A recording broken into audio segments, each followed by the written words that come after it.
안녕하세요. 오늘은 성균관대학교 부총장으로 계시는 최재붕 기계공학과 교수님이 쓴 글을 여러분과 같이 공유하면 좋겠습니다. 이 글은 23일 수요일 조선일보 A33면에 난 글입니다. 제목은 삼성전자 걱정보다 혁신에 저항하는 우리 사회부터 반성을 이라는 제목으로 글을 쓰셨네요. 시작해볼까요? 생성형 AI 열풍이 전 세계를 휩쓸면서 지금 대만 경제는 신이 났다. 대장 기업인 TSMC가 연일 매출 신기록을 내면서 주가도 신나게 치솟고 있기 때문이다. TSMC뿐만 아니라 많은 관련 기업들이 동반 상승 중이다. TSMC가 이토록 폭발적인 성장을 하게 된 것은 그동안 공들였던 파운드리 분야에서 경쟁 기업인 삼성전자와 큰 격차를 벌렸고 AI 반도체로 세계 시장을 석권하고 있는 엔비디아의 주문을 독점하고 있기 때문이다. 올해는 심지어 가격을 50% 올리겠다고 발표했는데 엔비디아는 꼼짝없이 받아들였다. 대안이 없었던 것이다. 엔비디아는 지금 초고속으로 성장 중에 있다. 실적 발표만 하면 어닝 서프라이즈고 신기록이 된다. 최근 생성형 AI 계산과 서비스 부분에서 가장 빠르고 전기를 적게 쓰는 블랙웰 시리즈를 출시했는데 순식간에 1년치 생산분이 완판되었다고 발표했다.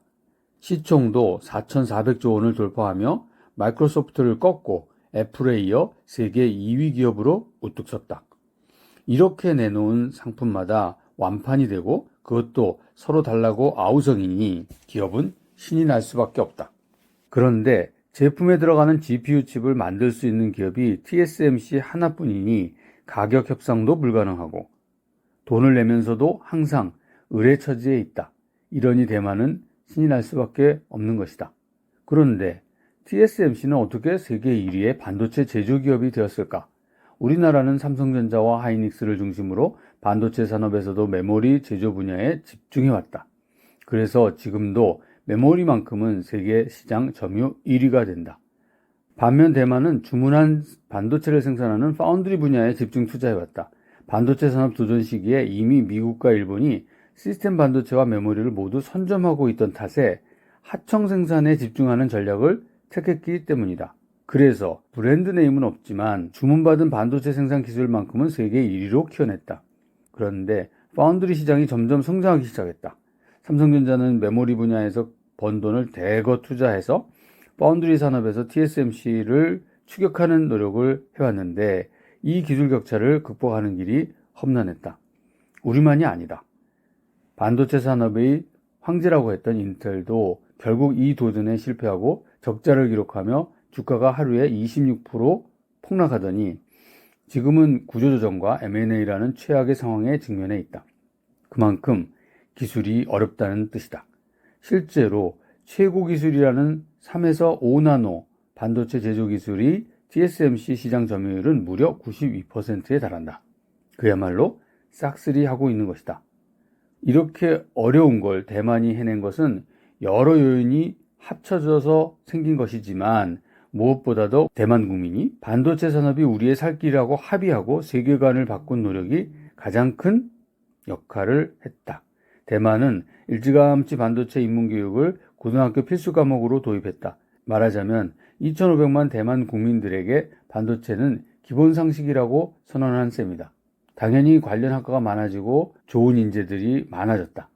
대기업뿐만 아니라 중소기업들도 충분히 인재 확보가 가능해졌다. 반도체 산업은 대기업만 있다고 해서 성장할 수 있는 산업이 아니다. 소재, 부품, 장비 등 전 분야에서 엄청나게 많은 작은 기업이 연구개발에 투자해 첨단 기술력을 축적하고 매년 또 신기술을 개발해야 앞서갈 수 있는 산업이다. 결국 연구개발 인재가 많아지고 풍부해지기 때문에 산업을 키우는 에너지가 된 셈이다. 대만이 그 어려운 걸 오랜 시간에 걸쳐 실천했고 지금 그 과실을 따는 중이다. 대만의 주가지수는 불과 1년 사이에 43% 상승했고 전체 기업 시가총액은 3천조 원을 훌쩍 넘어버렸다.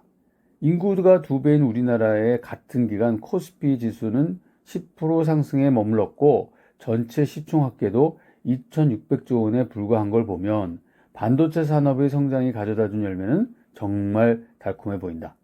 이러니 TSMC를 국민 모두가 호국신산이라고 부를 만하다. 여기서 호국신산이라는 것은 나라를 지키는 신령한 산이라고 이야기를 합니다. 초격차 기술을 발전시키려면 이렇게 국민 전체의 세계관이 변화해야 되고 새로운 기술 개발에 도전을 해야 한다. 최근 유럽은 자기 반성 보고서를 썼는데 여기서 디지털 문명 전환을 한 과정에 있어서 규제화를 했고 그 다음에 기존 산업을 보호를 했기 때문에 실패한 것이다 라고 실토를 했다. 1995년만 하더라도 미국과 비슷했던 GDP가 이제는 30% 이상 격차가 나버렸고 좀 떨어졌다는 얘기겠죠. 2022년도 기준으로 미국에서 25.5조 달러였는데 EU는 17조 달러라고 얘기하고 있습니다. 앞으로 더 벌어질 것으로 내다봤다. 20여 년간의 규제는 강화가 됐고 경쟁은 게을리한 결과라고 자탄을 했다. 아이러니하게도 이번에 노벨 물리학상을 받은 제프리 힌튼, 인공지능의 아버지라고 불리는 사람이 있죠. 이 제프리 힌튼 교수나 노벨 화학상을 만든 데미스 허서비스, 알파고를 만든 인물이죠. 이 두 분이 모두 영국 출신이다. 실제로 유럽에서 창업한 첨단 디지털 관련 스타트업의 70%가 미국으로 이전했다는 사실은 혁신을 지향하는 사회와 규제를 지향하는 사이의 차이를 극명하게 보여준다. 우리나라 사정도 크게 다르지 않다. 네, 저도 이 부분에 대해서 크게 동감합니다. 우리 사회는 지난 20년간 유럽을 모델로 삼으면서 경쟁보다는 보호, 혁신보다는 규제 정책을 추진해 왔다. 그래서 지금도 우리는 우버 불법, 에어비앤비 불법, 주 52시간 이상 근무는 불법 등 법이 경쟁을 막아서는 사회로 전환되었다. 물론 그때는 국민 모두가 찬성한 길이니 누구도 탓할 수 없지만 결과에 대한 책임은 모두가 나눠지고 있는 중이다. 지난 2년간 반도체 산업 불황으로 못 거둔 세금만 60조가 넘는다고 아우성인데 이제는 삼성전자 위기론까지 겹쳤다. 모두가 삼성전자가 무엇을 잘못했는지 분석하고 이것저것 고치라고 난리복석이다. 호국신사는커녕 호구대접하더니 지적질에는 참으로 열정적이다. 반도체 산업의 가장 큰 문제는 혁신보다 규제를, 경쟁보다는 보호를 열망했던 우리 국민 마음 자세가 아닐까? 규제는 쇄국의 장벽이다. AI 시대 국민 모두의 세계관 전환이 절실하다. 삼성전자 걱정보다 혁신에 대한 우리 사회의 세계관부터 챙겨봐야 될 때인 것 같다. 라고 글을 쓰셨네요. 저는 이 최재붕 교수님의 디지털 신대륙에 나와 있는 이 글을 읽고 동의하는 바가 큽니다. 120% 동의합니다. 우리 사회가 열린 사회로 바뀌었으면 좋겠습니다. 최재붕 교수의 디지털 신대륙 10월 23일 수요일자 내용을 여러분과 같이 공유합니다. 감사합니다.